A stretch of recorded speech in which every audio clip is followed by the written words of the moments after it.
कर रही थी ये लड़की एक डांस बार में।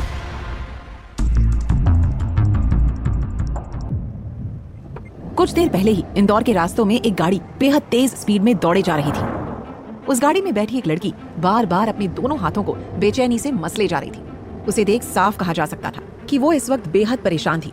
वो बार बार अपने फोन और घड़ी को चेक कर रही थी जो रात के 12 बजने का इशारा कर रही थी। उसे बस जल्द से जल्द उस जगह पहुंचना था। भैया थोड़ा तेज चलाइए ना प्लीज। मैडम गाड़ी है ये, हेलीकॉप्टर नहीं जो उड़ा कर ले जाऊं, वक्त लगेगा पहुंचने में। प्लीज समझिए ना, थोड़ा अर्जेंट है। लड़की की बात सुन ड्राइवर ने गाड़ी की स्पीड और बढ़ा दी और कुछ ही देर में वो लोग एक बिल्डिंग के सामने थे। गाड़ी रुकते ही लड़की तुरंत बाहर आई और पैसे ड्राइवर को दे दौड़ते हुए अंदर चली गई। ड्राइवर ने जब पैसे गिने तो उसमें 100 रुपए ज्यादा थे। ये देख ड्राइवर ने लड़की को आवाज भी दी, ओ मैडम ये अपने बाकी पैसे तो लेकर जाइए। पर तब तक लड़की बिल्डिंग के अंदर जा चुकी थी। हद है, मुझे क्या, मैं नहीं जा रहा वापस करने। इतना के ड्राइवर ने पैसे अपनी जेब में डाले और वहां से चला गया। लड़की बिल्डिंग के अंदर आई तो उसने देखा कि ये एक डांस बार था।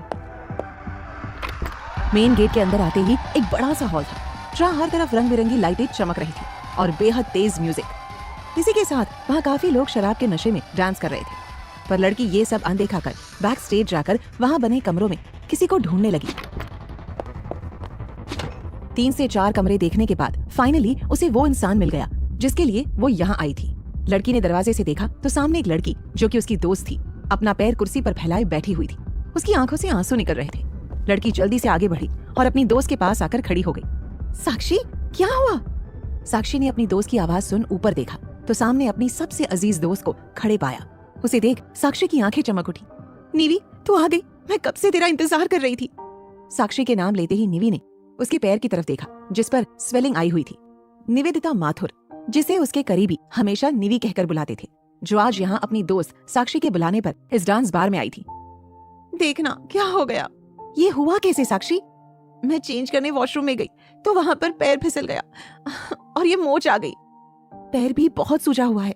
एक काम करते हैं, हम पहले डॉक्टर को दिखा लेते हैं, फिर वहीं से घर के लिए निकल जाएंगे। नहीं निवी, मैं अभी नहीं जा सकती, आज मेरा शो है। अगर मैं ये छोड़कर चली गई तो मुझे पैसे नहीं मिलेंगे। कल बाबा को डॉक्टर के पास भी ले जाना है। मुझे पैसों की बहुत जरूरत है, मैं शो नहीं छोड़ सकती। अरे पर ऐसे मोच खाए पैर के साथ तू डांस कैसे करेगी? इसलिए तुझे बुलाया है। प्लीज निवी मेरी मदद कर दे। मैं क्या मदद कर सकती हूँ तेरी? निवी क्या तू मेरी जगह डांस कर लेगी? प्लीज प्लीज, मैं आज का शो नहीं छोड़ सकती और तेरे अलावा किसी और पर विश्वास भी नहीं कर सकती। अगर किसी और को कहा तो वो लोग मेरे पैसे खा जाएंगे और इस वक्त मुझे पैसों की बहुत जरूरत है। मैं कैसे? नहीं साक्षी, मैं ये सब नहीं कर सकती। घर पर पता चलेगा तो प्रॉब्लम हो जाएगी। यहाँ कोई नहीं पहचानेगा तुझे।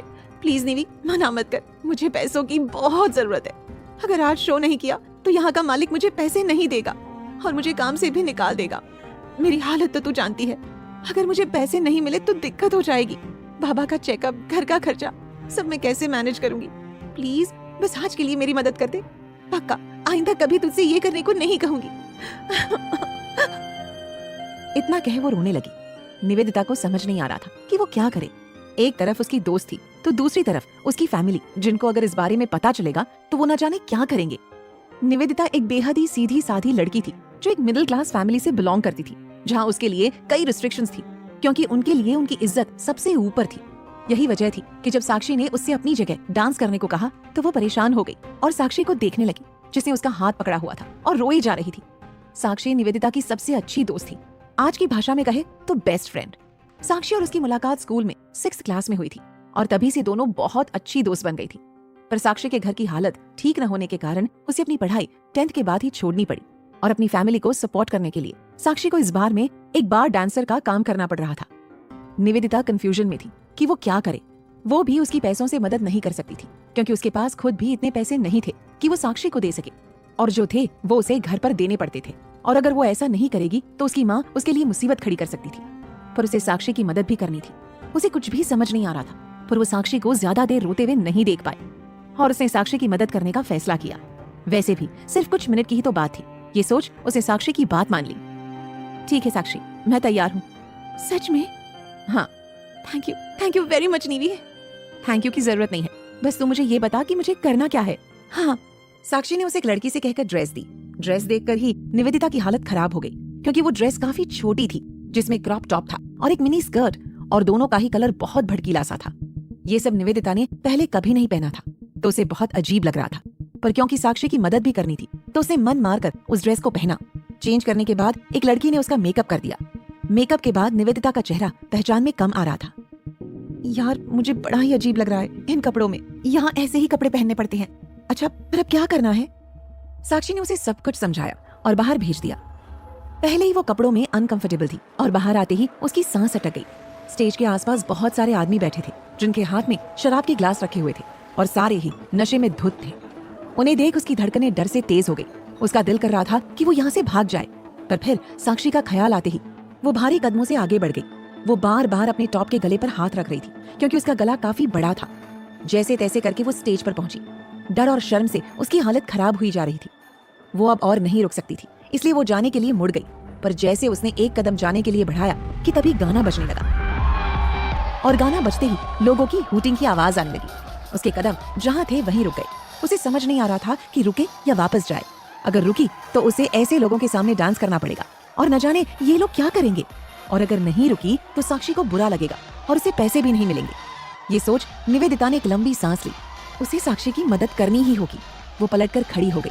उसका चेहरा लोगों की तरफ था। वो धीरे धीरे नाचने लगी। हालांकि उसे बार डांसर की तरह नाचना नहीं आता था, पर फिर भी वो कोशिश कर रही थी जैसा साक्षी ने उसे समझाया था। निवेदिता दिखने में बेहद ही खूबसूरत थी और यही कारण था कि उसकी खूबसूरती और डांस देख देख लोग कुछ ही मिनट में उसके दीवाने हो गए और उसके साथ ही स्टेज के नीचे खड़े होकर डांस करने लगे। निवेदिता का डांस बार मालिक को भी काफी पसंद आया और उसने साक्षी को पैसे देने के लिए हाँ कर दी। अभी कुछ ही वक्त हुआ था कि अचानक बुलेट चलने की आवाज आई। आवाज इतनी तेज थी कि गाने के शोर होने के बाद भी सभी के कानों में पहुंच गई। आवाज सुन अचानक ही लोग रुक गए और एक दूसरे की शक्ल देखने लगे। गाने को भी तुरंत बंद कर दिया गया। एक झटके में पूरा माहौल दहशत से भर गया। पर इससे पहले वो लोग कुछ समझ पाते, अगले ही कुछ सेकंड्स में न जाने कहां से बहुत सारे कमांडोज आकर वहां खड़े हो गए। उन्होंने बार को अंदर से पूरा कवर कर लिया था।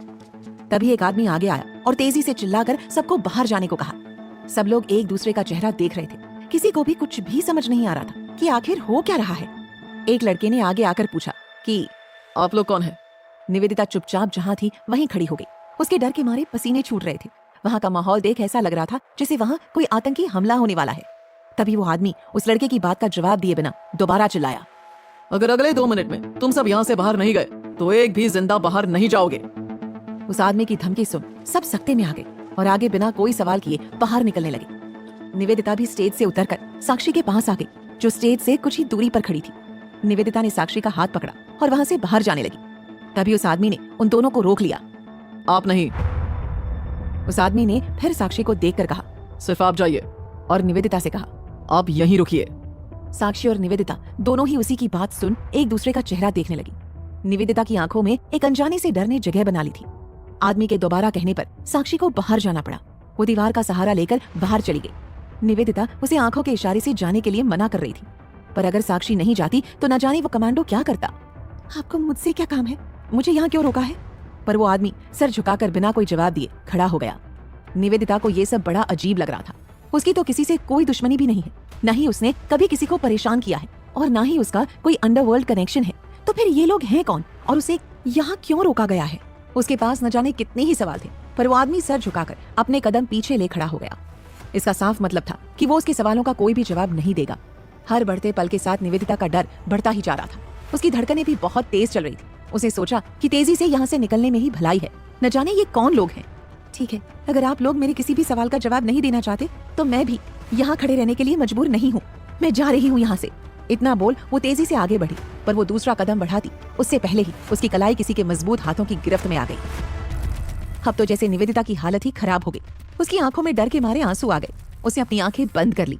उसे नहीं पता था आगे क्या होने वाला है। तभी उसके कानों में किसी की शांत मगर डरा देने वाली सर्द आवाज पड़ी, बहुत शौक है तुम्हें हर जगह से भागने का, कुछ ज्यादा ही जल्दी नहीं रहती है? निवेदिता उसकी आवाज सुन कंफ्यूज हो गई कि आखिर ये इंसान कहना क्या चाहता है। वो धीरे से पलटी, पर सामने खड़े इंसान को देख उसके पैरों तले जमीन खिसक गई। उसका चेहरा डर से पीला पड़ गया। धड़कनें जैसे एक पल को रुक सी गई। पैरों में शक्ति ही नहीं थी खड़े होने की। उसे ऐसा लग रहा था कि वो अगले ही पल गिरने वाली है। उसने तो सोचा भी नहीं था कि ये पल उसके सामने इतनी जल्दी आएगा। सामने एक लड़का खड़ा था जिसकी आंखें एकदम सर्द और नीली हो रही थी और वो लगातार उसे ही घूरे जा रहा था। दिखने में काफी हैंडसम, एक बार अगर कोई लड़की उसे देखे तो बस देखती रह जाए। पर जाने क्यों निवेदिता की हालत उसे देख खराब हो गई थी। लड़का बड़े गौर से निवेदिता को ऊपर से नीचे तक देख रहा था। काफी रंगीन शौक है तुम्हारे तो। निवेदिता इस हालत में नहीं थी कि वो उसे पलटकर जवाब दे सके, पर अगर वो इस वक्त डर गई तो शायद ये लड़का उसे और डराएगा। ये सोच उसने अपने डर को अपने जितना हो सके अंदर दबाया और अपनी कलाई छुड़ाने की कोशिश की। पर वो जितना उसे छुड़ाने की कोशिश करती, उसकी गिरफ्त और मजबूत होती जा रही थी। अब निवेदिता को खींच के साथ साथ उस पर गुस्सा भी आने लगा था। देखिए, हाथ छोड़िए मेरा। शॉर्ट ड्रेस, आधी रात को इस बार में अनजान लोगों के साथ नाच रही हो। लोगों की गंदी नजर के साथ साथ गंदे हाथ भी तुम्हारे बदन को छू रहे हैं और तुम्हें कोई फर्क भी नहीं पड़ रहा है। Look, mister, that's none of your business. So just leave my hand and let me go. Oh, really? हरकतें तुम्हारी खराब है। खुला इनविटेशन तुम लड़कों को दे रही हो और फिर कहती हो it's none of your business. Strange. देखिए, मुझे आपसे कोई लेना देना नहीं है। आप बस मेरा हाथ छोड़िए और मुझे जाने दीजिए। तुम्हें लेना देना हो या ना हो, पर मुझे है। इतना कह वो निवेदिता का हाथ खींचकर उसे दूसरे दरवाजे से बाहर ले गया। निवेदिता बार बार अपना हाथ छोड़ने को कहती रही, पर जैसे उस इंसान पर उसकी बात का कोई असर ही नहीं हुआ। उसे ना उसकी बात का कोई जवाब दिया और ना ही पलटकर उसे देखा, बस उसका हाथ पकड़ बाहर ले आया। निवेदिता ने देखा बाहर लंबी लंबी काली गाड़ियां खड़ी थी, जिनके पास कमांडोज खड़े थे। उन्हें देख निवेदिता की जान हलक में आ गई। कौन थे ये लोग और ये लोग उसे कहां ले जाएंगे? देखिए, आपको शायद कोई गलतफहमी हुई है। आप किसी और को ढूंढ रहे होंगे, पर मैं वो नहीं हूँ। पर लड़के ने उसकी बात का कोई जवाब ना देकर उसे धक्के से एक कार का दरवाजा खोल उसमें बिठा दिया और फिर खुद भी उसी में बैठ दरवाजा बंद कर दिया। उसके बैठते ही सारी गाड़ियां एक साथ आगे बढ़ गई। निवेदिता को कुछ भी समझ नहीं आ रहा था कि उसके साथ क्या और क्यों हो रहा था। वो तो इस लड़के को भूल चुकी थी, पर अब न जाने क्यों ये लड़का उसकी जिंदगी में वापस आया था। ऐसे ही न जाने कितने सवाल उसके दिमाग में चल रहे थे। देखिए सर, प्लीज मुझे जाने दीजिए। मेरे घर पर सब मेरा इंतजार कर रहे होंगे। प्लीज जाने दीजिए। पर लड़के ने अभी भी कोई जवाब नहीं दिया। अब हो कौन और मुझे ले कहाँ जा रहे हो? कुछ तो बोलो, आखिर मेरी गलती क्या है? मैं तो आपको जानती तक नहीं हूँ। अब की बार लड़के ने उसकी तरफ पलट कर देखा। उसकी उन गहरी आंखों को देख निवेदिता एक पल को डर गई, क्योंकि वो आंखें कहने को तो शांत थी, पर फिर भी बहुत कुछ कह रही थी जो निवेदिता समझ तो नहीं पा रही थी, पर इतना जरूर जान चुकी थी कि आगे जो भी होने वाला था उसके लिए ठीक नहीं था। सीरियसली, तुम मुझे नहीं जानती? नहीं जानती मैं। बहुत कमजोर याददाश्त है तुम्हारी तो, या फिर ये रोज का धंधा है तुम्हारा? Oh hello mister, don't dare to talk to me like this. एक तो मुझे बिना वजह यहाँ उठा लाए हैं और ऊपर से बकवास किए जा रहे हो कौन तुम? हाँ, तुम्हारे रिएक्शन को देख साफ पता चलता है कि तुम अच्छे से मेरी बात का मतलब समझ गई हो और मुझे पहचानती भी हो। तो फिर ये सती सावित्री बनने का नाटक बंद करो, और अगर फिर भी तुम्हें डाउट है तो कहो तो अपने तरीके से सब याद दिलाऊं तुम्हें, बिल्कुल उस रात की तरह। लड़के की जुबान से अपने लिए ये सब सुन निवेदिता डर कर थूक गटकने लगी। मतलब ये लड़का उसे ही ढूंढता हुए यहाँ तक आया है। मतलब ये उस रात का बदला लेना चाहता है। इसी के साथ उसकी आंखों के सामने 1 महीने पहले हुआ वाकया घूम गया। 1 महीने पहले एक सुबह जब निवेदिता की नींद खुली तो उसने अपने आप को बेड पर पाया। आलस में निवेदिता ने अंगड़ाई लेने के लिए अपने हाथ फैलाए तो उसका एक हाथ किसी की बॉडी पर पड़ा। उसने अपने चेहरे को उस तरफ घुमाया तो देखा कि उसके बगल में कोई लड़का था जो पीठ के बल गहरी नींद में सोया हुआ था। उसका चेहरा निवेदिता की तरफ था। बाल माथे पर बिखरे हुए थे, गोरा चेहरा, परफेक्ट शेप की नाक और हल्के बड़े होंठ, एकदम सटीक चेहरा जैसे किसी ने सांचे से बनाया हो। एक शब्द में कहा जाए तो किसी किंगडम के प्रिंस से कम नहीं लग रहा था वो। सोते हुए भी उसकी मासूमियत का अंदाजा लगाया जा सकता था। इतने हैंडसम इंसान तो सिर्फ फेरी टेल्स में ही होते हैं। ये सोच निवेदिता के चेहरे पर हल्की मुस्कुराहट आ गई और इसे एक मीठा सा सपना समझ उसने दोबारा अपनी आंखें बंद कर ली। कुछ ही देर हुई थी कि उसे अपने गले के पास चुभन सी फील हुई। उसने हल्की आंखें खोल देखा तो उसका इयररिंग था जो उसे चुभ गया था। उसने इयररिंग को हटाया और जैसे ही दोबारा दूसरी तरफ देखा तो उसे वो लड़का फिर दिखाई दिया। पर इस बार निवेदिता ये देखकर शॉक्ड रह गई, क्योंकि अब उसकी नींद खुल चुकी थी। वो झटके से उठकर बैठ गई। बैठने की वजह से उसे अपने बदन में अजीब सा दर्द महसूस हुआ। अपने चारों ओर देखने के बाद उसे पता चला कि वो इस वक्त एक अनजान से कमरे में है। ठंड का मौसम होने के बावजूद उसके चेहरे पर पसीना आ गया। मतलब ये सपना नहीं था, ये हकीकत है। ये ध्यान आते ही उसका चेहरा डर के मारे पीला पड़ गया। उसका सारा शरीर कांपने लगा। धड़कनें अचानक ही तेज हो गई। आंखों में आंसुओं ने अपनी जगह बना ली। उसने देखा वो लड़का टेंशन फ्री शांति से सोया हुआ है। उसे समझ नहीं आ रहा था कि आखिर ये लड़का है कौन और वो यहाँ कैसे आई। वो तो फैमिली के साथ एक फंक्शन में गई थी, फिर यहाँ कैसे? अगले ही पल उसका ध्यान जमीन पर पड़े कपड़ों पर गया, जिनमें उसकी कुर्ती भी थी। कुर्ती को देखते ही उसने अपने आप को देखा। उसकी बॉडी पर बेड की चादर के अलावा कुछ भी नहीं था। ये देख उसको रोना आ गया। ये क्या हो गया उससे? इतनी बड़ी भूल कैसे कर गई? वो अपने चेहरे को हाथ में छुपाकर रोने लगी। उसे कुछ समझ नहीं आ रहा था कैसे ये सब घर वालों को बताएगी। वो अपने बगल में सोए हुए लड़के को जानती तक नहीं थी, और ना ये कि वो उसके पास आई कैसे। उसकी हिम्मत नहीं थी कि वो इस लड़के के उठने का इंतजार कर सके। उसे वहां घुटन होने लगी थी। जाने ये कौन है, उठने के बाद पता नहीं कैसे रिएक्ट करेगा।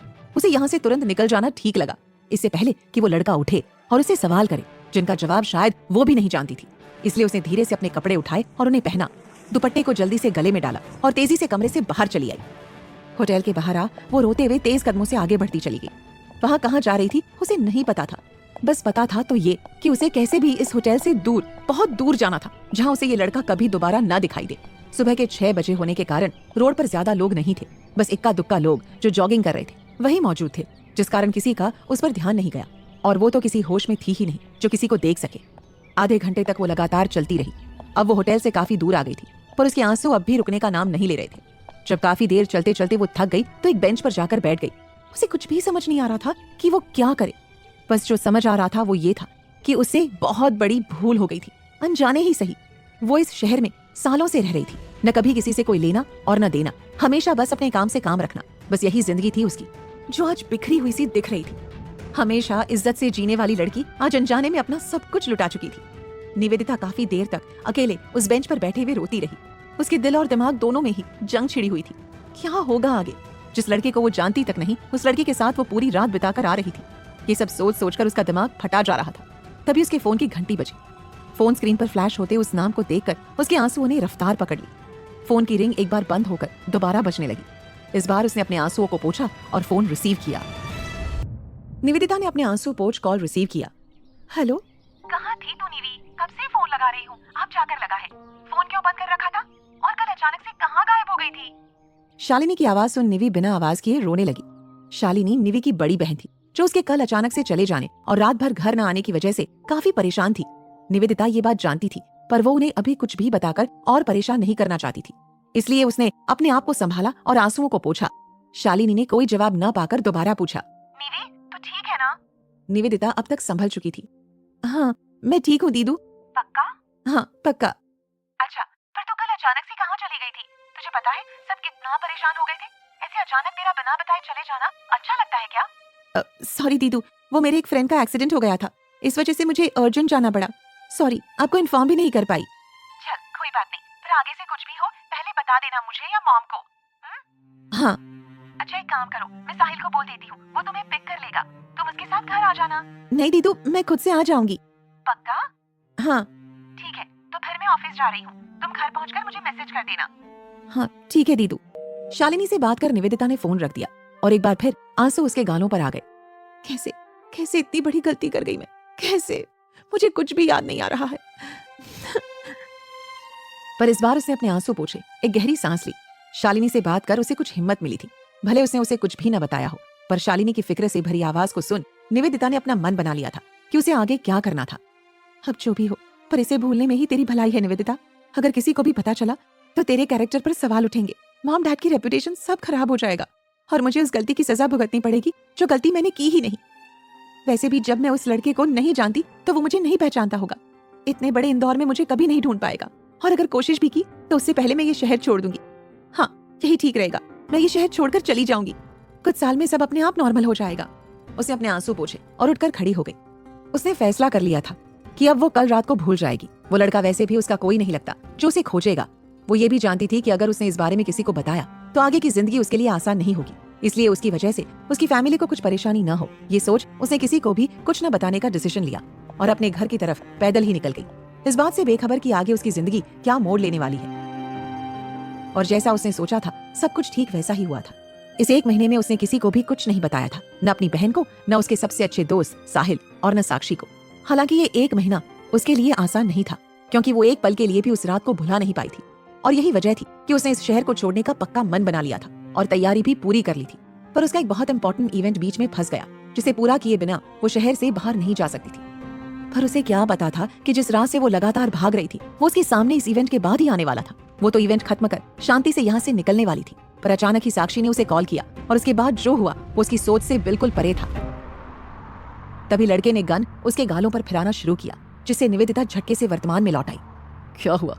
याद आया? देखिए सर, वो देखो तुम पहले तो बिना मेरी परमिशन के तुम मेरे इतने करीब आ गए। आज तक कभी किसी लड़की की हिम्मत मुझे छूने की भी नहीं हुई, और तुम तो मेरे बेड तक पहुंच गई।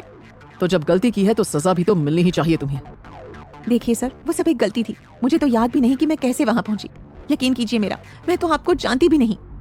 यकीन? वो भी तुम्हारा, जो किसी के भी कहने से मेरे बिस्तर तक पहुंच गई, उसका यकीन। किसी के भी कहने से मतलब? मैं किसी के कहने से आपके पास नहीं आई। अरे मैं तो आपका नाम भी नहीं जानती। मैं कह रही हूँ ना, वो सब एक गलती थी जो अनजाने में हो गई। प्लीज वो सब भूल जाइए और मुझे जाने दीजिए। कहते हुए उसने हाथ जोड़ ली और बेबसी से सर झुका लिया। लड़का बड़े गौर से उसकी शक्ल देखने लगा। पूरे 1 महीने की खोज के बाद जाकर ये लड़की उसे मिली थी। कितना ढूंढा था उसने इसे, पर उसे कहाँ पता था कि वो उसे इस हालत में और एक बार में मिलेगी। उसे तो निवेदिता की शक्ल तक याद नहीं थी। बस अगर उसके पास कुछ था तो निवेदिता का झुमका, जो वो जल्दबाजी में कमरे में ही छोड़ आई थी। सोचते हुए उसे वो सुबह याद आ गई, जब उसकी नींद होटल के उस कमरे में खुली थी। कमरे में अंदर लेकर अद्विक ने निवेदिता को बेड पर बिठा दिया। निवेदिता ने देखा उस कमरे में कई सफेद कोट पहने लोग थे। मतलब वो सब डॉक्टर्स थे।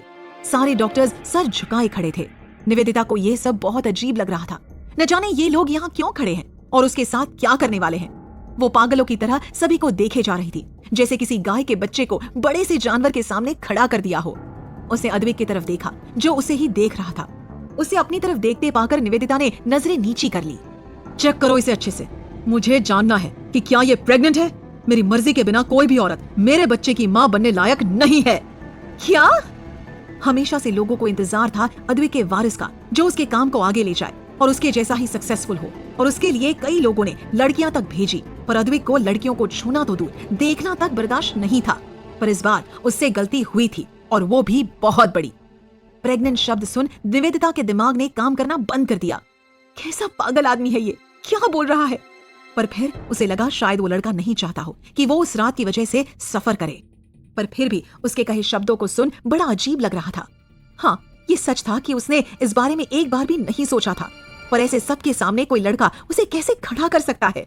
ऐसा कुछ भी नहीं है जैसा आप सोच रहे हैं। अगर होता तो अब तक पता चल जाता। पर मैं प्रेग्नेंट नहीं हूँ। तुमने टेस्ट करवाया था? अद्विक का जवाब सुन निवेदिता ने अपना सर झुका लिया। अद्विक उसे देख उसका जवाब समझ गया। तुम्हें क्या लगा मैं तुम पर विश्वास करूंगा? तुम इतनी आसानी से मेरे बेड तक आ गई और फिर मेरे साथ सोकर मेरे बच्चे को जन्म दे दोगी और मैं बस देखता रहूंगा। अब उसकी बातों पर निवेदिता को गुस्सा आने लगा था। बड़े ही वाहियात आदमी है आप। मैंने कभी ऐसा सोचा भी नहीं। अरे जिस आदमी को जानती नहीं उसके बच्चे को जन्म देने का क्यों सोचूंगी? और आप हो कौन जिसके लिए मैं ये कदम उठाऊं? अद्विक ने गुस्से में उसके दोनों तरफ अपने हाथ रखे और उसकी आंखों में देखने लगा। अद्विक को अपने इतने करीब देख निवेदिता की डर की मारे सांसें ही अटक गई।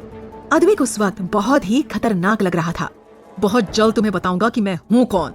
उसकी काली गहरी आंखें, जिनमें इस वक्त सिवाय गुस्से के और कुछ भी नहीं दिख रहा था। उन आंखों को देख निवेदिता के दिल ने जैसे एक पल को धड़कना ही बंद कर दिया हो। अद्विक उसके चेहरे पर डर देख पीछे हट गया और हाथ बांध खड़ा हो गया। निवेदिता के डर या परेशानी से उसे कोई फर्क नहीं पड़ता था। भले ही निवेदिता के दिल और दिमाग में कुछ भी चल रहा हो, पर उसे अपना चेकअप करवाना ही पड़ा। उसे बड़ी शर्म आ रही थी, क्योंकि पहली बार लोग उसे ऐसे छू रहे थे। डॉक्टर्स के पास वो पहले भी गई थी, पर कभी इस तरह से उसका ट्रीटमेंट नहीं हुआ था। और दूसरा, वो साइको इंसान उसी कमरे में खड़े होकर हर एक चीज को बड़ी बारीकी से देख रहा था। आखिरकार 2 घंटों तक चला चेकअप पूरा हुआ। निवेदिता ने अपनी आंखें बंद कर ली। वो अंदर ही अंदर पूरी कोशिश कर रही थी कि वो अपने आंसुओं को बाहर न आने दे, पर इस वक्त उसका दिल चीखना चाहता था, रोना चाहता था, पर वो मजबूर थी। इस वक्त कुछ भी उसके हाथ में नहीं था। अगर कुछ था तो सिर्फ चुप कर बैठना और जो हो रहा था उसे देखना, क्योंकि उसका कोई भी कदम उसे मुसीबत में डाल सकता था। वहीं डॉक्टर्स की टीम से एक डॉक्टर अद्विक के पास आया और अपना मास्क नीचे किया। मिस्टर अद्विक, मैडम प्रेग्नेंट नहीं है। कुछ और? ये पूरी तरह से फिट है। इन्हें कोई भी बीमारी नहीं है, ना ही कोई इन्फेक्शंस डिजीज है और ना ही कोई स्किन डिजीज। सारे रिपोर्ट्स नॉर्मल ही आए हैं। निवेदिता डॉक्टर्स की बात सुन बहुत अनकंफर्टेबल हो गई। कैसा अजीब इंसान है ये। मतलब ऐसे किसी के साथ रात गुजारना उसके लिए भी कोई छोटी बात नहीं है, पर उसे इस तरह से लेना सरासर गलत है। पक्का ये आदमी दिमागी रूप से पैदल है, तभी इतनी देर तक खड़े होकर उसका पूरा चेकअप देखता रहा, ये जानने के लिए कि क्या उसे कोई बीमारी है। पर अब जब सब क्लियर हो चुका है तो अब उसे यहाँ से जाना सही होगा। अब चैन मिल गया आपको? नहीं हूँ मैं प्रेग्नेंट और ना ही कोई ऐसी बीमारी है जिससे आपको फ्यूचर में दिक्कत हो। अब प्लीज मुझे जाने दीजिए और भूल जाइए उस रात को, हमेशा हमेशा के लिए। निवेदिता जानती थी यह आदमी उसे कमजोर और अकेला समझ रहा है, पर अब उसका यहाँ रुकना बेवकूफी थी। उस रात को भूल जाना ही दोनों के लिए बेहतर होगा। तभी उसके कानों में अद्विक की घमंड से भरी आवाज पड़ी। जाने दू, और वो भी तुम्हें। ये बात अब अपने दिमाग से निकाल दो कि मैं तुम्हें जाने दूंगा। तुम खुद चलकर मेरे पास आई थी अपनी मर्जी से और मेरे साथ रात भी गुजारी, तो अब मेरा तुम्हें वापस जाने देने का बिल्कुल मन नहीं है। अब क्योंकि तुम पूरी तरह से हेल्दी हो और ना तुम्हें कोई बीमारी है, तो अब तुम मेरे साथ रहोगी। अद्विक उससे कहते वक्त निवेदिता की आंखों में ही देख रहा था। कितना ढूंढा था इस लड़की को उसने, और अब जाकर वो उसे मिली थी। उस रात के बाद एक भी रात ऐसी नहीं बीती थी जब वो इसे भूला हो। उसका मुलायम सा बदन, उसमें से आती भीनी भीनी सी खुशबू, वो चाहकर भी उस पल को नहीं भुला पाया था। अद्विक को इंसोम्निया था और यही वजह थी कि सारी रात उसकी आंखों में ही बीतती थी, और नींद पूरी न होने की वजह से वो सारा दिन चिड़चिड़ा रहता था। पर उस रात न जाने कितने सालों बाद वो चैन सुकून से सोया था। जाने क्या वजह थी जो इस लड़की की बाहों में उसे सुकून भरी नींद आई थी। अद्विक ने झुककर उसे अपनी गोद में उठा लिया। उसे छूते ही फिर वही मुलायम एहसास, फिर वही खुशबू जो उस रात उसे महसूस हुई थी। पर अब अद्विक के चेहरे पर एक सुकून था, क्योंकि अब उसने ये फैसला कर लिया था कि निवेदिता उसके पास, उसके साथ ही रहेगी, उसकी और सिर्फ उसकी बनकर। वही निवेदिता अद्विक की बात सुन एक बड़ी ही अजीब स्थिति में फंस चुकी थी। अद्विक ने जैसे ही उसे गोद में उठाया तो वो झटपटाने लगी। उसने बहुत कोशिश की अद्विक की पकड़ से छूटने की। मुझे जाने दो, क्या मतलब है आपका कि आपके साथ रहूंगी? देखो, आप मुझे ऐसे जबरदस्ती नहीं रख सकते अपने साथ। मुझे नीचे उतारो प्लीज, मुझे जाने दो। उसके छटपटाने की वजह से अद्विक की पकड़ ढीली हो रही थी। जब निवेदिता ने हिलना बंद नहीं किया तो वो अपना चेहरा निवेदिता के चेहरे के पास लाया और बेहद ही शांत पर सर्द आवाज में उससे कहा, अब अगर तुमने हिलना बंद नहीं किया तो मैं सबके सामने तुम्हारे साथ वही सब करूंगा जो उस रात किया था। अब अगर तुम नहीं चाहती कि ऐसा कुछ भी हो तो चुप रहो। निवेदिता अद्विक की बात सुन आंखें फाड़े उसे देखने लगी। ये सच में एक साइको इंसान था। मतलब ऐसी बातें इतनी आसानी से सबके सामने कैसे कोई बोल सकता था? अभी तक वो दोनों कमरे में ही थे और वहाँ उसके कई लोग और साथ में डॉक्टर्स की टीम भी थी, पर उसे बोलने में बिल्कुल भी हिचकिचाहट नहीं हुई। पर उसके बाद निवेदिता कुछ नहीं बोली। उसे सबके सामने ऐसे उसकी गोद में होने की वजह से शर्म भी आ रही थी और उस सन की आदमी पर गुस्सा भी। उसने अपना सर झुका लिया। अद्विक उसे कमरे से बाहर लाया और बंगले की दूसरी तरफ ले जाने लगा। हर तरफ उसके आदमी सर झुकाए खड़े थे। इतना बड़ा बंगला देख निवेदिता की आंखें डर से बड़ी हो गई। ऐसा लग रहा था जैसे ये कोई बड़ा सा राजा महाराजा का महल हो। अगर उसके साथ यहाँ कुछ भी होता है तो दूर दूर तक उसकी चीखें सुनने वाला या उसे बचाने वाला कोई भी नहीं होगा। एक तो पहले ही बंगलो शहर से काफी आउटर में था और उसका माहौल एकदम शांत पर अजीब सा था। हर एक आदमी बस सर झुकाकर अद्विक को विश कर रहा था, पर न इस लड़के ने उनकी तरफ अपनी नजरें घुमाई और न उन्होंने एक बार भी अपना सर उठाया। निवेदिता बार बार उससे अपने आप को छुड़ाने की भी कोशिश कर रही थी, पर उसकी पकड़ इतनी मजबूत थी कि निवेदिता की हर कोशिश नाकामयाब हो रही थी। अद्विक उसे लेकर सीढ़ियों से ऊपर आया और एक दरवाजे के सामने आकर खड़ा हो गया। उसके सामने आते ही दरवाजा अपने आप खुल गया। अंदर एक लैविश सा कमरा था जिसके बीचों बीच एक बड़ा सा बेड रखा हुआ था। हर तरफ सब ब्लैक एंड व्हाइट कॉम्बिनेशन का था। निवेदिता को बेड देख लगा कि शायद अद्विक उसे इस बेड पर फेंकने वाला है, और फिर पर वो इससे आगे कुछ सोचती उसे देखा कि अद्विक उसे लेकर उसी कमरे से लगे दूसरे कमरे में ले आया है। आसपास देख निवेदिता को समझ आया कि ये एक्चुअल में वॉशरूम था। अद्विक उसे बाथ टब के पास ले आया। शायद बाथ टब भी ऑटोमेटिक और सेंस से चलता, इसीलिए ही उनके पास आते ही पानी अपने आप गर्म होने लगा। निवेदिता को समझ नहीं आ रहा था कि अद्विक उसे यहाँ क्यों लाया है। वो कंफ्यूज सी अद्विक की तरफ देखने लगी, जिसकी नजरें भी निवेदिता की तरफ ही थी। निवेदिता उसे कुछ कहती उससे पहले अद्विक ने अपने हाथों की पकड़ को ढीला किया और निवेदिता को छोड़ दिया। अद्विक के छोड़ते ही निवेदिता बाथ टब में जा गिरी। उसकी आंखें हैरानी से बड़ी हो गई। उसने अद्विक की तरफ गुस्से से देखा, जो हाथ बांध कर खड़ा हो चुका था। इतना सब होने के बाद अब निवेदिता को रोना आने लगा था। क्या हो रहा था उसके साथ और क्यों उसे एक गलती की ये सजा मिल रही थी? पर वो चाहकर रो भी नहीं सकती थी, क्योंकि वो साइको आदमी अपनी गहरी नजरों से उसे ही घूरे जा रहा था। निवेदिता पूरी गीली हो चुकी थी। उसकी वन पीस ड्रेस गीली होते ही उसकी बॉडी पर चिपक गई थी और उसमें से उसका पतला पर परफेक्ट फिगर साफ दिखाई दे रहा था। निवेदिता को उसके सामने होने के कारण शर्म आने लगी। उसकी ड्रेस के सामने का गला थोड़ा बड़ा था। निवेदिता ने अपने दोनों हाथ अपने सीने पर रख लिए। क्या हरकत है ये? और आप करना क्या चाहते हैं? देखो, मैं बता रही हूँ, अगर आपने कुछ भी करने की कोशिश की ना तो अच्छा नहीं होगा। अद्विक ने उसकी बात का कोई जवाब नहीं दिया, बस उसकी तरफ घूरता रहा। अपने आप को अच्छे से साफ करो। कई लोगों ने तुम्हें छुआ है, उस बार में भी और अभी डॉक्टर्स ने भी। आपका दिमाग तो ठीक है या सचमुच ही साइको हो? हाँ, मैं यहाँ आपके सामने नहीं, बिल्कुल नहीं। लोगों का छूना एक नॉर्मल सी बात थी। कोई भी डॉक्टर चेकअप करते टाइम छूता ही है। पर अद्विक का बोलने का तरीका उसे बहुत गलत लगा। जैसे वो कोई गिरी हुई हरकत करके आई हो। निवेदिता का कहना अपनी जगह सही भी था, पर अद्विक ठहरा अपने मन का करने वाला, और उस पर निवेदिता की बातों ने उससे इरिटेट कर दिया था। उसका चेहरा जो भी शांत था अब गुस्से से भर गया। वो झुका और उसने निवेदिता की गर्दन को कस के पकड़ लिया। रियली? बार में तो बड़ी ही खुश होकर डांस कर रही थी अपने इन छोटे कपड़ों में, तब तो शर्म नहीं आई, और अब मेरे सामने शर्म आ रही है। वैसे एक बात बता दूं कि हम यहाँ अकेले हैं इस कमरे में, तो तुम्हें अजीब नहीं लगना चाहिए। कौन सा मैं पहली बार तुम्हें ऐसे देखने वाला हूँ? उसकी बात सुन निवेदिता शर्म से पानी पानी हो गई, मानो जो हुआ ठीक नहीं था, पर बार बार अद्विक का कहना उसे एहसास करवा रहा था कि उसने गलती नहीं बल्कि गुनाह किया है। ठीक है, तुम नहीं करना चाहती तो मैं खुद तुम्हारे लिए ये कर देता हूँ। निवेदिता कुछ समझ पाती या आगे कुछ बोल पाती उससे पहले ही अद्विक ने अपने हाथ उसकी पीठ की तरफ ले जाकर ड्रेस की चेन खोल दी। ये देख निवेदिता शॉक्ड रह गई और अगले ही पल गुस्से में उसने अद्विक को एक जोरदार चांटा जड़ दिया। चांटा इतना जोर का था कि पूरे कमरे में उसकी आवाज गूंज गई।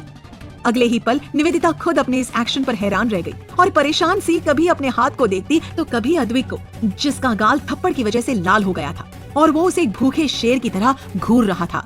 निवेदिता कुछ करती इससे पहले ही अद्विक ने उसका गला पकड़ लिया। निवेदिता ने अपने गले को छुड़ाने की लाख कोशिश की, पर जितना वो कोशिश करती उतनी ही मजबूत पकड़ अद्विक की होती जा रही थी।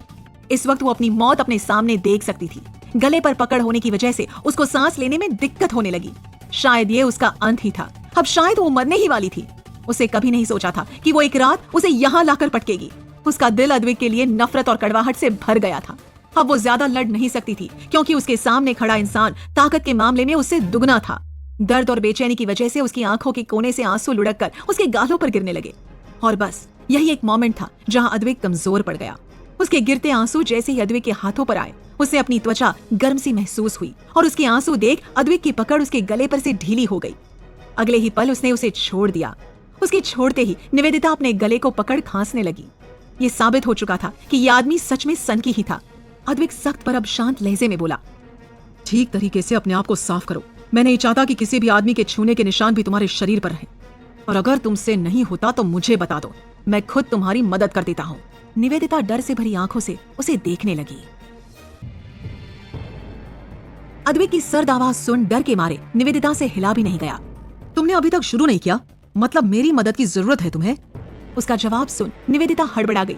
नहीं नहीं। निवेदिता बोलकर बाथटब में पड़े पानी को लेकर अपने ऊपर डालने लगी। उसके हाथ डर के मारे कांप रहे थे। उसे शर्म भी आ रही थी क्योंकि वो सनकी आदमी वहीं खड़े होकर उसे ही घूरे जा रहा था, या यूं कहें कि उस पर नजर रख रहा था। क्या आप दूसरी तरफ मुड़कर खड़े हो जाएंगे? नहीं, तुम तो ऐसे रिएक्ट कर रही हो जैसे मैंने कभी तुम्हें ऐसे देखा ही नहीं हो। उसके जवाब पर निवेदिता चुप हो गई। अब उसके पास बोलने को कुछ बचा ही नहीं था। यह इंसान सच में सनकी ही था। क्या इसने कभी किसी औरत को नहाते हुए नहीं देखा? शायद इसलिए यहाँ खड़ा है। पर निवेदिता इस मामले में सही निकली। अद्विक ने किसी औरत को ऐसे देखना तो दूर, छुआ तक नहीं था। पर निवेदिता वो पहली लड़की थी जिसको उसने अपनी मर्जी से छुआ भी, और उसका पास आना उसे अजीब भी नहीं लगा। और क्योंकि अब निवेदिता उसकी थी, इसलिए उसे निवेदिता को ऐसे देखना भी गलत नहीं लग रहा था। अद्विक उसे टकटकी लगाए देख रहा था। वहीं निवेदिता का दिल कर रहा था कि वो कहीं जाकर छुप जाए जहां इस सनकी की नजरें ना पहुंचे। वो जल्द से जल्द नहाकर बाहर आना चाहती थी, इसलिए वो बाथटब से बाहर आने लगी। पर इससे पहले कि वो अपना कदम बाथटब से बाहर रखती, उसे अद्विक की आवाज आई, अभी नहीं, अभी तुम पूरी साफ नहीं हुई हो। निवेदिता उसे मन में गाली देते हुए वापस पानी में बैठ गई। इसके अलावा वो कुछ और कर भी नहीं सकती थी। उसने एक बार भी अद्विक की तरफ नहीं देखा, इसलिए वो इस बात से अनजान थी कि वो निवेदिता को जलती हुई निगाहों से देखे जा रहा था, जैसे वो अभी उसे खा जाएगा। निवेदिता गुस्से में अपने हाथों को रगड़ने लगी। कुछ देर बाद अद्विक को लगा कि अब वो पूरी तरह से उसके लायक हो गई है। तब, मेरे ख्याल से अब तुम पूरी तरह से साफ हो गई हो। अपनी बात बोलते ही उसने निवेदिता को अपनी बाहों में उठा लिया। निवेदिता उसका विरोध करती रही, ये क्या तरीका है? मुझे नीचे उतारो, उतारो मुझे नीचे। पर अद्विक तक जैसे उसकी बातें पहुंची ही नहीं। उसने निवेदिता को ले जाकर बेड पर पटक दिया। निवेदिता आंखें फाड़े उसे देखे जा रही थी। अद्विक उसकी आंखों में देख रहा था और बोला, आज से और अभी से तुम मेरी हो। जैसा कि तुम चाहती थी, अब तुम्हें उन सब के लिए ज्यादा मेहनत नहीं करनी पड़ेगी। अब से तुम्हारी हर चीज मुझसे जुड़ी हुई है। पर अगर तुमने कभी भी किसी और आदमी की तरफ आंख उठाई या उसे ललचाने की कोशिश की, तो याद रखना, तुम्हारा हर एक दिन मौत से भी बदतर होगा। निवेदिता उसकी बात सुनकर सन रह गई। क्या क्या मतलब कि मैं आपकी हुई? देखिए प्लीज, समझने की कोशिश कीजिए। वो सिर्फ एक गलती थी। मुझे तो एग्जैक्टली पता भी नहीं है कि उस रात हुआ क्या था। प्लीज मुझे जाने दीजिए, प्लीज। तुम्हें लगता है अब मैं तुम्हें जाने दूंगा? जिस लड़की ने मेरे साथ रात गुजारी हो उसे कोई और छुए, ये मेरे बर्दाश्त से बाहर है। मुझे बार बार अपनी बात रिपीट करने का शौक नहीं है, पर फिर भी एक बार और बता रहा हूँ तुम्हें, अब से तुम सिर्फ मेरी हो और मैं तुम्हारा। अब तुम्हारी जिंदगी मुझ तक ही सीमित रहेगी। वैसे तो मुझ तक आने वाली लड़की को अब तक मैं मौत के घाट उतार चुका होता, पर तुम्हें एक मौका दिया। तुम्हें तो इस चीज के लिए मेरा शुक्रगुजार होना चाहिए।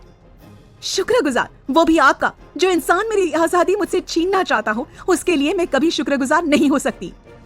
मैं फिर एक बार कह रही हूँ, प्लीज मुझे जाने दो। क्या उस रात को हम एक भूल समझकर भुला नहीं सकते? निवेदिता का इतना कहना था कि अद्विक ने गुस्से में उसकी गर्दन को पकड़ लिया। ठीक है, अगर तुम्हें मेरी बनकर नहीं रहना तो तुम्हें मरना होगा। अब फैसला तुम्हारा है, तुम्हें जो ठीक लगे चूज कर लो। निवेदिता की आंखें डर से बड़ी हो गई। वो अपने दांतों को अपने होठों से चबाने लगी।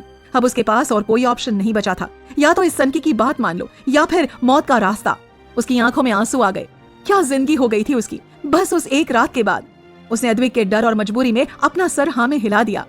उसके हाँ करते ही अद्विक ने तुरंत उसके पहने हुए गीले कपड़े उसके जिस्म से अलग कर दिए। वो रात निवेदिता के लिए काफी लंबी थी। कुछ घंटों बाद निवेदिता ने अपनी बोझिल सी आंखों को उठाया और अद्विक को देखा। अब तो बता दो कि आप कौन हो? अद्विक राठौर। नाम सुन कुछ देर बाद निवेदिता दिन भर की थकान की वजह से गहरी नींद में चली गई। वहीं अद्विक उसे सोते हुए देखने लगा। न जाने क्या था इस लड़की में जो उसे इसका छूना या पास आना हमेशा सुकून सा देता था। निवेदिता एक मुलायम सी गुड़िया की तरह थी जो अब अद्विक की बाहों में थी। अब अद्विक रातों को चैन से सो सकता था। कुछ ही देर में वो भी सो गया। सुबह निवेदिता ने आहिस्ता से अपनी आंखें खोली और जैसे ही उठने के लिए थोड़ा सा हिली तो उसे अपनी बॉडी में अजीब सा दर्द हुआ और साथ ही अकड़न भी। दर्द महसूस करते ही उसे कल रात हुआ वाकया याद आ गया। सब कुछ याद आते ही वो खुद में ही शर्म से सिमट गई। वो उठकर बैठी ही थी कि तभी दरवाजे पर किसी ने नॉक किया। दरवाजे की आवाज सुन निवेदिता ने जल्दी से चादर से अपने आप को ढक लिया। वो नहीं चाहती थी कि कोई भी उसे इस स्थिति में देखे, पर वो कुछ कर भी नहीं सकती थी। दरवाजा दोबारा नॉक हुआ। दरवाजे पर नॉक होते ही निवेदिता ने अपने आप को संभाला। फिर निवेदिता ने आहिस्ता मगर शांत भाव से कहा, आ जाइए। निवेदिता के कहते ही दरवाजा खुला और कई औरतें एक साथ कमरे में अंदर आ गई। उनमें से किसी के हाथ में कुछ बॉक्स थे तो कुछ ने कपड़ों के रैक संभाली हुई थी जिनमें तरह तरह के डिजाइन किए हुए कपड़े टंगे थे। निवेदिता कंफ्यूज सी उन्हें देखने लगी। ये सब क्या है? निवेदिता के सवाल करते ही एक औरत जिसके हाथ खाली थे वो आगे आई। गुड मॉर्निंग मैडम, मेरा नाम सोफी है और मैं इस घर की केयर टेकर हूँ। ये कुछ कपड़े और शूज आपके लिए लाए हैं मिस्टर राठौर के कहने पर। अभी जल्दबाजी में बस कुछ ही कपड़े आ पाए हैं, पर कुछ ही देर में बाकी के कपड़े और डेली यूज का सामान भी आ जाएगा। सोफी के कहते ही कुछ लोग आगे आए और अपने हाथों में लाया सामान कमरे में रखने लगे। मुझे इन सब की जरूरत नहीं है, मेरे पास अपना खुद का सामान है। सॉरी मैम, पर आपका सारा सामान मिस्टर राठौर के कहने पर फिकवा दिया है। अब क्योंकि आप उनकी लेडी हैं, तो उस हिसाब से आज से आपके कपड़े, शूज, मेकअप, यहाँ तक कि खाना सब सर के ही हिसाब से होगा। और कुछ और चीजें भी हैं जो आपको मिस्टर मेहरा ब्रेकफास्ट के वक्त बताएंगे। तो प्लीज अब जल्दी तैयार होकर नीचे आ जाइए। इतना कह सोफी कमरे से बाहर चली गई। उसके जाने के बाद निवेदिता हैरान परेशान सी कमरे में रखे सामान को देखने लगी। ये दुनिया उसकी नॉर्मल दुनिया से बिल्कुल अलग थी। अब क्या उसे सांस भी इस आदमी की मर्जी से लेनी पड़ेगी? नहीं, वो यहाँ से चली जाएगी। जितना जल्दी हो वो इस घर और इस अद्विक राठौर से दूर चली जाएगी। अपने मन में निश्चय कर निवेदिता उठी और तैयार होने लगी। सारे सामान को देख निवेदिता इतना समझ चुकी थी कि ये इंसान इकोनॉमिकली काफी स्ट्रॉन्ग है। कुछ नौकरों ने उससे मदद के लिए भी कहा, पर उसने उन सबको बाहर भेज दिया। हर काम उसे शुरू से अपने हाथों से ही करने की आदत थी और यहाँ इतने लोगों के सामने उसे असहजता हो रही थी। कुछ देर में वो तैयार होकर कमरे से बाहर आई तो सोफी को सामने खड़ा पाया। आइए मैडम। निवेदिता धीरे धीरे आगे बढ़ी। उसके साथ सोफी उसे रास्ता दिखाते जा रही थी और निवेदिता के पीछे कुछ सर्वेंट्स भी चल रहे थे। ये सब निवेदिता के लिए बहुत ही अजीब था। ऐसा कुछ उसने हमेशा टीवी में ही देखा था, पर आज रियलिटी में भी देख रही थी। डाइनिंग रूम में आते ही सोफी एक साइड हो गई। निवेदिता ने देखा टेबल पर तरह तरह की डिशेस रखी हुई थी, चाइनीज, इटालियन और भी न जाने क्या क्या। कुछ के तो नाम तक निवेदिता नहीं जानती थी। उसे ये सब देख घुटन सी होने लगी। नहीं, वो यहाँ नहीं रह सकती। वो यहाँ रहेगी ही नहीं, यहाँ से दूर चली जाएगी, बहुत दूर। वैसे भी कुछ दिन पहले वो अब्रॉड एक टूर पर जाने वाली थी। हाँ, अब वो अब्रॉड ही जाएगी। वहाँ अद्विक राठौर उसे कभी नहीं ढूंढ पाएगा। वो मन मारकर ब्रेकफास्ट के लिए बैठ गई और धीरे धीरे खाने लगी। उसने नाश्ता खत्म किया ही था कि तभी सामने से 3 पीस सूट में एक आदमी चलता हुआ आया और आकर उसके सामने खड़ा हो गया। हेलो मिस माथुर, मैं मिस राठौर का पर्सनल लॉयर हूँ, संजीव मेहरा। आपको कुछ डॉक्यूमेंट्स थे जो दिखाने थे। फाइल उसके सामने रखते हुए बोला, आप एक बार इन्हें देख लें। जो कुछ भी हो रहा था वो सब निवेदिता की सोच से उलट था। वो शक्की निगाह से उन डॉक्यूमेंट्स को देखने लगी। जैसे जैसे वो टर्म्स और कंडीशंस पढ़ती जा रही थी, उसके चेहरे के भाव भी उसी के साथ पल पल बदल रहे थे। एक पल तो निवेदिता का दिल किया कि वो इन सारे डॉक्यूमेंट्स को उठाकर फाड़ दे और उस अद्वैत के चेहरे पर मार आए। कितना बड़ा सनकी है ये आदमी, कैसे वो उसकी लाइफ कंट्रोल कर सकता है? किसने दिया उसे हक कि उसकी जिंदगी की हर एक डिसीजन, हर एक चीज उससे होकर गुजरेगी? टर्म्स थी भी कुछ इस तरह की, किसी का भी दिमाग उन्हें पढ़कर घूम जाए। एक, आप किसी भी दूसरे आदमी के साथ किसी भी तरह का कोई संपर्क नहीं रखेंगी, न ही कभी किसी आदमी का हाथ पकड़ेंगी, न किस करेंगी और न ही उनके साथ संबंध बनाने की कोशिश करेंगी। 2, अद्वैत राठौर से आपका जो भी रिश्ता है या आगे रहेगा, इसके बारे में कभी किसी को भी बताया न जाए। 3, आप अपने काम पर जा सकती है और अपना हर काम दिन में कर सकती हैं, जो आप चाहे, पर शाम होते ही आपको टाइम पर घर वापस आना होगा, क्योंकि आपकी शाम और रात अब से मिस्टर राठौर की है। तो आपको अपने काम से ठीक शाम 6 बजे वापस आना है। आप 1 मिनट भी लेट नहीं हो सकती। 4, आपको सोने से पहले ठीक से बाथ लेना होगा, क्योंकि मिस्टर राठौर को गंदगी बिल्कुल भी पसंद नहीं है। तो इस चीज का आपको ध्यान रखना होगा कि आप ठीक तरीके से साफ रहें और हर गंदगी से दूर। 5, आप सिर्फ ट्रेडिशनल कपड़े ही पहन सकती हैं। शॉर्ट ड्रेसेस, स्कर्ट्स या ऐसे कोई भी कपड़े जो आपके शरीर के किसी भी हिस्से को दर्शाए, उन्हें आप नहीं पहन सकती। 6, आप परफ्यूम नहीं लगा सकती। 7, उस दिन की तरह आपको डांस करना किसी और के सामने अलाउड नहीं है। 8, मिस्टर राठौर के बनाए हर रूल को मानना आपकी फर्स्ट प्रायोरिटी होगी। ऐसे ही न जाने कितने नियम थे जो उन डॉक्यूमेंट्स में लिखे थे। उसका चेहरा गुस्से से लाल हो गया था। How dare he! कौन सा इंसान ऐसे रूल्स बनाता है? एग्रीमेंट पूरे 10 पेज लंबा था। निवेदिता गुस्से से उस डॉक्यूमेंट को देखे जा रही थी। वहीं मिस्टर मेहरा उसके एग्रीमेंट को पूरा पढ़ने के इंतजार में था। साथ ही उसके चेहरे के बनते बिगड़ते भाव को देखे जा रहा था। जब उसे लगा कि निवेदिता ने उसे पूरा पढ़ लिया है, तो उसने निवेदिता के सामने एक पेन रख दिया। अगर आपने पढ़ लिया हो तो आप इसे साइन कर दीजिए। निवेदिता जानती थी बिना साइन किए वो बच नहीं सकती थी। ये सिर्फ कहने को एग्रीमेंट था, क्योंकि सच तो ये था कि ये उसकी मजबूरी थी। वो इनसे एग्री हो या ना हो, उसे मजबूरन ये सारे नियम मानने ही होंगे। अगर वो यहाँ रहती है तो। उसने कुछ सोचा और पेन उठाया और उस पर अपना साइन करने लगी, पर तभी मिस्टर मेहरा की आवाज उसे सुनाई दी। मैम, शायद आपने आपका साइन गलत किया है। कोई बात नहीं, मेरे पास दूसरा डॉक्यूमेंट भी है। निवेदिता शॉक में उस वकील को देखने लगी। ये लोग उसका नाम जानते हैं, मतलब इन लोगों के पास उसकी सारी इंफॉर्मेशन भी होगी। क्या वो सच में अब फंस गई है? निवेदिता जान चुकी थी इन लोगों के पास उसकी हर एक जानकारी है, इसलिए उसे साइन करना ही पड़ेगा। कोई और ऑप्शन नहीं था उसके पास। वो सोच ही रही थी, तब तक मिस्टर मेहरा ने दूसरा सेम डॉक्यूमेंट उसके सामने रख दिया। निवेदिता ने डरते हुए पेन उठाया और उस पेपर पर साइन कर दिया। उसे बस कैसे भी जल्दी ही यहाँ से निकलना था, इसलिए वो साइन कर तुरंत खड़ी हो गई। क्या अब मैं जा सकती हूँ? बिल्कुल, अब दिन में कहीं भी जाने के लिए फ्री है, पर ठीक 6 बजे आप वापस आ जाएं, वरना आपको मिस्टर राठौर के गुस्से का सामना करना पड़ेगा। वैसे एक ड्राइवर आपके साथ जाएगा जो आपको ऑफिस ड्रॉप भी करेगा और पिकअप भी। निवेदिता इस वक्त कुछ भी नहीं बोल सकती थी। वो तो अब तक समझ ही नहीं पा रही थी कि एक रात ने उसकी जिंदगी किस हद तक बदल दी थी। उसने सर को हाँ में हिलाया और वहाँ से चली गई। निवेदिता बहुत नॉर्मल फैमिली से थी। उसे ना इतनी लग्जरी लाइफ जीने की आदत थी और ना ऐसी लग्जरी कार में बैठने की। वो खिड़की से बाहर देख रही थी और अपनी जिंदगी के बारे में सोच रही थी, जिस पर अब उसका हक जैसे रह ही नहीं गया था। वो एक कठपुतली की तरह चल रही थी, और वो भी उस इंसान के इशारे पर जिसे वो ठीक से जानती तक नहीं थी। सब कुछ एक सपने जैसा था उसके लिए। कुछ ही देर में वो ऑफिस पहुंच गई। वो नहीं चाहती थी कि उसके साथ काम करने वाला कोई भी इस कार को देखे, क्योंकि अगर ऐसा हुआ तो उसे उन सब के सवालों के जवाब देने पड़ेंगे। इसलिए उसने ड्राइवर मंगेश से कार को थोड़ा पहले रोकने को कहा। भैया प्लीज यहीं रोक दीजिए। Okay madam. वहीं मिस्टर मेहरा एक रूम के बाहर डरे हुए से खड़े थे। वो जानते थे अद्वैत दिन के वक्त कितना चिड़चिड़ा होता है, इसलिए उन्होंने कोई भी आवाज नहीं की और बिना कुछ कहे बस डॉक्यूमेंट एक सर्वेंट के हाथों अंदर पहुंचवा दिए। नींद न लेने की वजह से अद्वैत हमेशा ही दिन में गुस्से में रहता था, और दूसरा उसके शॉर्ट टेम्पर होना भी एक वजह थी कि लोग उससे कम ही रूबरू होना चाहते थे, और उसे गुस्सा दिलाने के बारे में तो कोई सोच भी नहीं सकता था। निवेदिता ने ऑफिस में अपने बॉस से कुछ दिन की छुट्टी की बात, तो उसके बॉस आसानी से उसे ब्रेक देने के लिए मान गए, क्योंकि निवेदिता बहुत ही लगन और मेहनत से काम करती थी और उसने पिछले कुछ सालों में एक भी छुट्टी नहीं ली थी, तो उसके लिए इस बार छुट्टी लेना आसान रहा। उसे सोच लिया था कि वो इस लीव को जरिया बनाकर विदेश चली जाएगी, हमेशा हमेशा के लिए।